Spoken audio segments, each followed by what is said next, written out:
शेतकरी बंधूंनो नमस्कार. हरभरा पिकामध्ये आपण खतांचा बेसल डोस दिला. पण आता पुढे काय?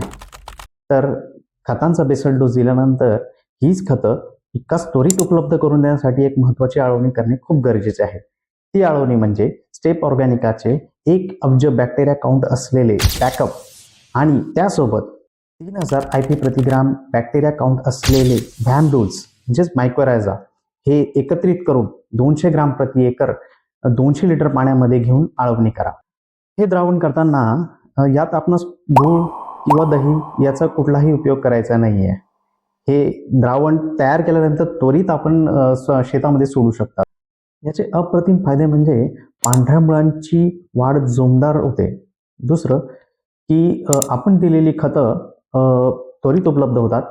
तिसरं की जमिनीतील सूक्ष्मजीवांची संख्या दुपटीने वाढवते. आणि सर्वात महत्त्वाचे हरभरा पिकामध्ये सर्वात महत्त्वाचे म्हणजे फुलोऱ्यापासून ते शेंगा धरतानाचा टप्पा उत्कृष्टपणे सुधारतो. म्हणूनच ही आळवणी मिस करू नका किंवा चुकवू नका. ही आळवणी खूप महत्त्वाची असल्याने ही आळवणी आपण त्वरित 20 ते 25 दिवसानंतर पेरणीनंतर 20 ते 25 दिवसानंतर आपणास करणे खूप गरजेचे आहे. तर अशा नवनवीन माहितीसाठी आमच्या चॅनलला सबस्क्राईब करा आणि हा व्हिडिओ जास्तीत जास्त शेतकऱ्यांपर्यंत पोहोचवा. धन्यवाद.